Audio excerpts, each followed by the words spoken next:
नरेंद्र मोदी का दोस्त अडानी बांग्लादेश को बिजली सप्लाई करता है। भारत की बिजली चोरी करके अडानी बांग्लादेश को पहुंचाता है। अगर जेल वेल की बात करोगे ना, जिस दिन सत्ता परिवर्तन होगा एक भी आदमी बाहर नहीं दिखेगा।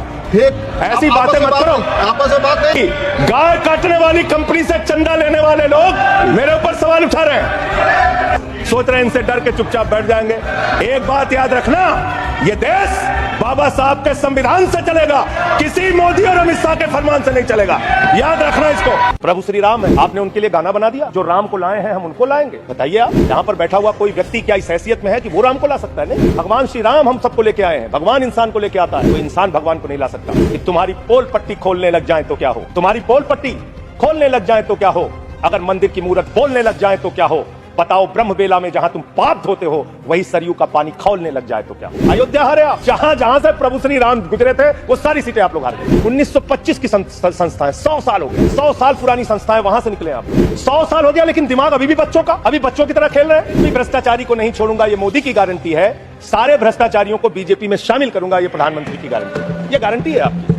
चंदा दो धंधा लो स्कीम मत चलाइए। इलेक्टोरल बॉन्ड में आपका पर्दाफाश हो चुका है। 3,02,000 करोड़ रुपए के ठेके अलग अलग कंपनियों को दिए गए, जिनसे इलेक्टोरल बॉन्ड के नाम पे पैसा लिया गया। इसकी जांच होनी चाहिए। हम आ भी भरते हैं तो हो जाते हैं बदनाम, और वो कत्ल भी करते हैं तो चर्चा नहीं होता। आप लोग सबको गालियां देने लगते हैं। लोकतंत्र में अच्छी चीज नहीं माने। कभी मुसलमानों को गाली दो, कभी सिखों को गाली दो, कभी ईसाइयों को गाली दो। भारत के प्रधानमंत्री महंगाई पे बात नहीं करते महोदया, बेरोजगारी पे बात नहीं करते महोदया, किसानी पे बात नहीं करते। इस देश के अंदर अग्निवीर योजना के कारण भारत की सीमा को कमजोर करने का आपने काम किया, उस पर बात नहीं करते। भारत के प्रधानमंत्री बड़े अफसोस के साथ कहना पड़ रहा है, कभी मुगल पे बात करते हैं, कभी मटन पे बात करते हैं, कभी मदरसा पे बात करते हैं, कभी मछली पे बात करते हैं, और हद तो तब हो गई जब देश के प्रधानमंत्री मुजरा जैसे शब्द का इस्तेमाल करते हैं। शर्म आती है। दुनिया के सबसे बड़े लोकतंत्र के प्रधानमंत्री ऐसी भाषा का इस्तेमाल कर रहे हैं। इस चुनाव के अंदर हमने देखा विपक्ष के नेताओं को पकड़ पकड़ के कैसे जेल में डाला गया। ईडी का, सीबीआई का, जांच एजेंसियों का दुरुपयोग करके राज्यों के मुख्यमंत्री को जेल में डाला गया, मंत्रियों को जेल में डाला गया। इस चुनाव में हमने देखा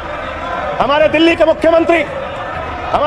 मुख्यमंत्री अरविंद केजरीवाल, उनको चुनाव से पहले जबरदस्ती पकड़ के जेल में डाल दिया गया महोदया।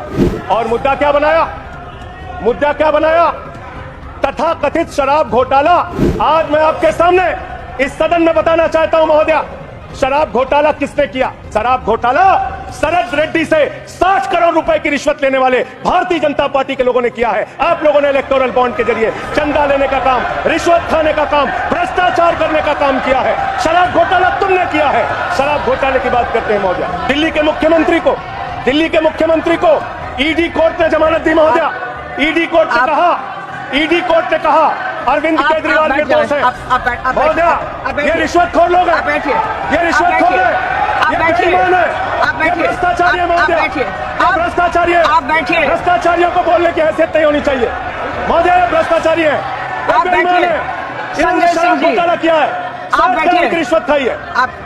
मेरी इन लोगों से सहानुभूति है। सुनिए, आप सुनिए। सहानुभूति रखता हूँ इन लोगों से। सुनिए, कृपया सुनिए। रिश्वतखोर लोग हैं सर महोदया, ये बेईमान लोग हैं, ये बेईमान है, ये भ्रष्टाचारी है महोदया, ये रिश्वतखोर है, ये डाकू गब्बर सिंह है, ये डाकू गब्बर सिंह है महोदया, डाकू गब्बर सिंह। आप अभी बैठिए। सोचते हैं कि आप अरविंद केजरीवाल को जेल में डाल के, सिसोदिया को जेल में डाल के, सत्येंद्र जैन को जेल में डाल के, संजय सिंह को जेल में डाल के हमारी पार्टी को खत्म कर देंगे।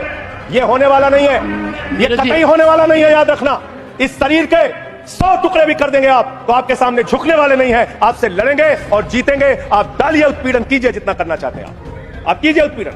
6 महीने जेल में रखा आपने सोचा आपके सामने नतमस्तक हो जाएंगे। इस मां भारती ने बहुत सारे बेटे ऐसे पैदा किए हैं जो आपके सामने कभी सर नहीं झुकाएंगे, आपसे लड़ने के लिए तैयार रहेंगे। याद रखिएगा, मैं सिर्फ इतना कहना चाहता हूं, दुर्भावना की राजनीति बंद कीजिए।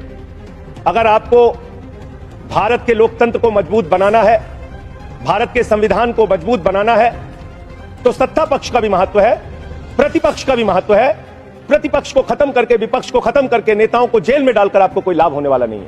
और पता नहीं कौन आपको सलाह देता है, किस गलतफहमी में आप लोग रहते हैं। मैं आपके लिए भी कह रहा हूं और इधर जो बैठे हैं उनके लिए भी कह रहा हूं, जब जो पार्टी सत्ता में रहेगी, अगर विपक्ष के लोगों को जेल में डालेगी, उस पार्टी का सत्यानाश होगा। अपने नेताओं को बता देना।